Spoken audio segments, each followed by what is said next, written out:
Bienvenidos, hermanos, una vez más a este espacio de formación y de encuentro con la palabra. Tomemos el Evangelio de San Juan, el capítulo 3, versículo 13 al 17. En aquel tiempo Jesús dijo a Nicodemo: nadie ha subido al cielo sino el Hijo del Hombre, que bajó del cielo y está en el cielo. Así como Moisés levantó la serpiente en el desierto, así tiene que ser levantado el Hijo del Hombre, para que todo el que crea en Él tenga vida eterna. Porque tanto amó Dios al mundo, que le entregó a su Hijo único, para que todo el que crea en Él no perezca, sino que tenga vida eterna. Porque Dios no envió a su Hijo para condenar al mundo, sino para que el mundo se salvara por Él. Bien, estimados hermanos, esta es la palabra del Señor. Quiero hacer antes al inicio una salvedad.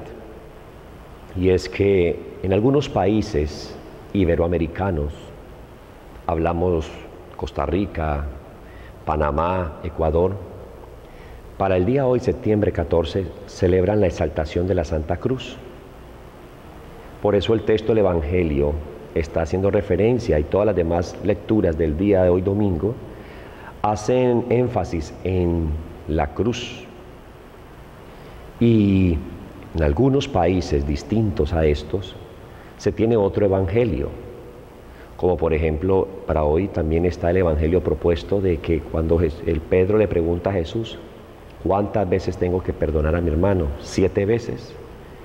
Jesús le dice: no, Pedro, 7 veces no, sino 7 veces 70. Es decir, siempre.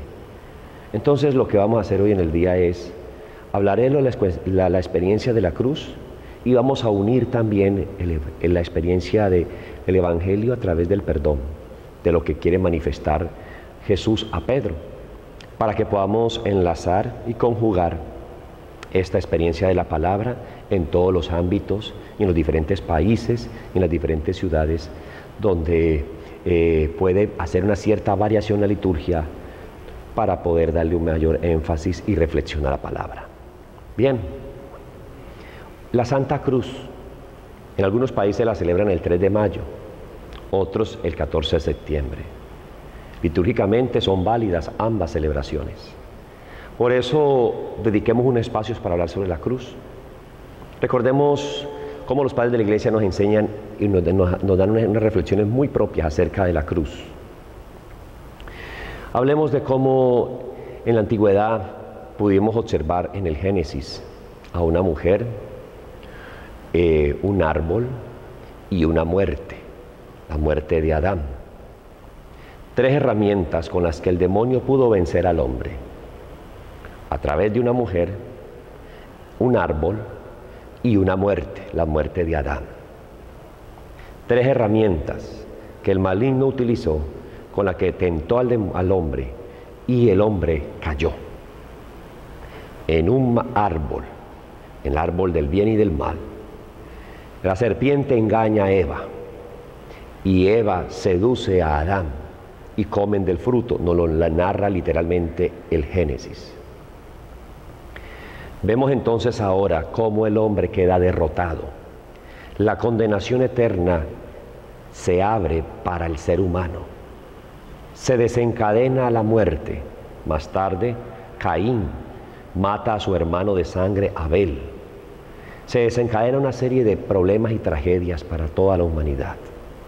Viene el problema del hombre, el problema de su salvación. Y conocemos entonces cómo también en la promesa, en el capítulo 3 de Génesis, en su versículo 15, Dios promete que la descendencia le aplastará la cabeza a la serpiente. Significa esto que esa descendencia que saldrá de la mujer pisará la cabeza. Es la iglesia, el porvenir de la iglesia. Pero también hablamos de aquella mujer, María Santísima, prefiguración, que va a ella en su seno a recibir al Salvador, quien va a aplastar la cabeza de la serpiente. Llegada la plenitud de los tiempos, Dios envió a su Hijo, nacido de mujer, nos dice San Pablo a través de los Gálatas, capítulo 4, versículo 4, para que el mundo sea salvo. Hoy observamos cómo en el Evangelio Jesús le habla a Nicodemo de que así como la serpiente en el desierto fue levantada por Moisés, el Hijo del Hombre tiene que ser levantado en alto para salvar la humanidad. Dios no envía a su Hijo para condenar al mundo, sino para salvarlo por un acto de amor profundo. Ahora bien, hablé de 3 herramientas que el demonio utilizó para confundir y derrotar al hombre en la antigüedad. Ahora, en la plenitud de los tiempos, hablamos también de 3 armas o 3 herramientas, las mismas que utilizó el demonio en un momento para vencer al hombre. Cristo las viene a utilizar ahora. Utiliza a una mujer, utiliza un árbol y está la muerte de uno. La mujer, la Santísima Virgen María, la nueva Eva, que por el sí de María entra esa bendición de que el mundo pueda ser redimido. Segundo, vemos el árbol, ya no es el árbol del bien y del mal, sino el árbol de la cruz. La cruz de Cristo, el gran trofeo, donde vence a Satanás, vence la muerte, derrota el mal.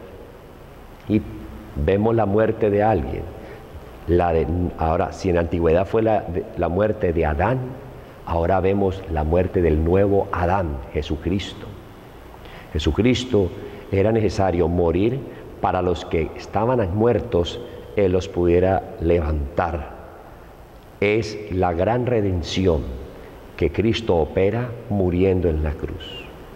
La fuerza de todo cristiano está en la cruz. La cruz cobra sentido cuando me identifico con ella. No le huyo, no corro para distanciarme de la cruz. Entiendo que mi vida tiene que pasar por esa senda donde debo de cargar la cruz. Es necesario la cruz. No tengamos miedo de la cruz. Jesús lo ha dicho: yo he vencido al mundo, no teman.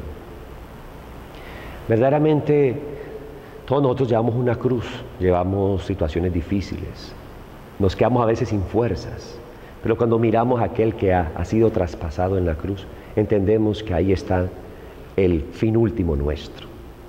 Muchas veces nos agotamos de ser pacientes, nos agotamos de tolerar, nos agotamos de tratar de entender las personas. Hacemos el bien y nos pagan mal. Todo esto nos trae como cierta confusión. Para nuestros adentros llegamos hasta el punto de pensar: ¿para qué hacer el bien si veo que tantos malos hacen tantas cosas tan nefastas y como que les va bien? También uno se puede cansar de hacer el bien. San Pablo a los tesalonicenses insiste: no te canses de hacer el bien. El bien dignifica, el bien da plenitud, el bien no mortifica, el mal sí mortifica. Y el mal, recuerde que siempre tiene límite. El mal es temporal, el bien es permanente y el bien vence y tiene la última palabra. Todos tenemos que abrazar la cruz. No podemos sentirnos libres si no abrazamos la cruz. Abrazando la cruz me libero, rompo las cadenas, las ataduras de mi vida. Cuando entiendo el proceso de vida, que mirando a Cristo también será mi vida igual, mi proceso: nazco, actúo, crezco, interactúo, algún día moriré pero resucitaré. La cruz es precisamente eso también. Es un camino de lucha donde muero pero resucito. La cruz y la resurrección no se anteponen, se complementan, son signos de amor profundo. Y por un amor muy grande de Jesús, Él entrega su vida. La cruz no es dolor, no es el sufrimiento. Nosotros como que asociamos dolor, llanto a cruz. La cruz es un signo de amor que está acompañado obviamente de una ascesis, de una renuncia, de un morir a mí mismo. Eso es cierto, pero no me quedo en el dolor, sino que me quedo en la experiencia de amar. Y cuando entiendo qué es amar, puedo esclarecer el misterio de Dios en mi vida y a la vez puedo entender la voluntad de Dios.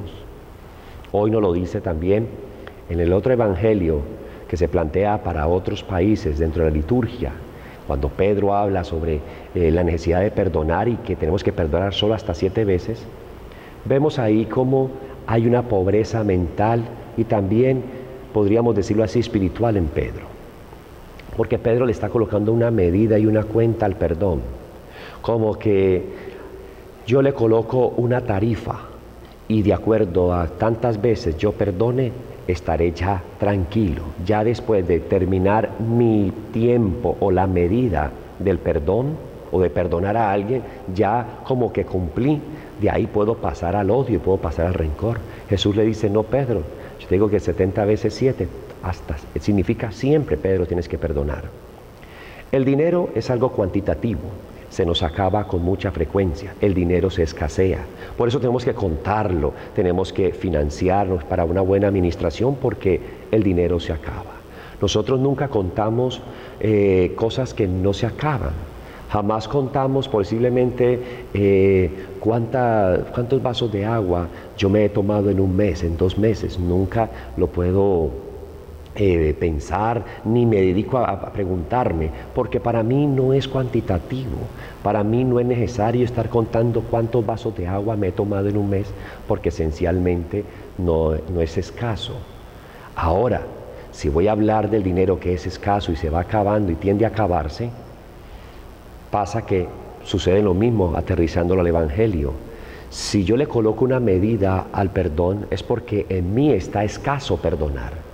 Carezco la capacidad de perdonar porque le coloco una tarifa, una medida. Hasta 7 veces le dijo Pedro. Mire cómo muchas veces a las personas y a las que amamos, decimos que amamos, le decimos, expresamos, ya te he perdonado 2 veces, ya la tercera no te la perdono. Le colocamos tarifa, le colocamos una cuenta y se cuenta las veces que hemos perdonado a alguien, es porque en nosotros hay escasez para perdonar, porque en nosotros se acaba el límite del perdón. ¿Por qué? Porque no se ama con plenitud. La cruz es amar, la cruz es un darse. Cuando un padre ama tanto a sus hijos, una madre ama tanto a sus hijos, por más que le haga a sus hijos cosas malas o haya malos comportamientos, la madre tiende un momento a olvidar. Sí, ella reprende, exhorta hasta el punto que le dice, bueno, la segunda vez ya no te la voy a perdonar. Es una expresión que a veces se lanza cuando el hijo es algo inquieto, impertinente. Pero igual, el hijo viene y lo hace de nuevo y la madre al fin y al cabo deja pasar eso. Vemos cómo la mamá también deja que corra esa situación y olvida. ¿Por qué? Porque ama. Porque ella se entrega, porque ve en sus hijos la luz de sus ojos, ve en sus hijos que son sus estrellas. Entonces cuando se ama, uno no lleva cuentas de cuánto está perdonando, ni hasta cuánto tengo que perdonar. Cuando se ama desde el misterio de la cruz, olvido el número de las cuentas que debo llevar para perdonar y extender la mano al que lo necesita. Que esta pequeña reflexión nos ayude e ilumine nuestra conciencia y pueda abrirnos al amor, a la capacidad de perdonar y de abrazar al que me cuesta, de entender al que es difícil, a yo poder tener esa cercanía con el que de pronto no soy tan compatible. Ahí se mide la capacidad de un cristiano de aceptar y ser misericordioso y de entender la realidad del otro. El Señor te bendiga y te acompañe y la fuerza de la cruz te dé ánimo para configurarte con el Señor. No vale la pena perder el tiempo en odios y en rencores. Desgastémonos por amar y dejarnos amar. Dios te bendiga en nombre del Padre, del Hijo, Espíritu Santo. Amén.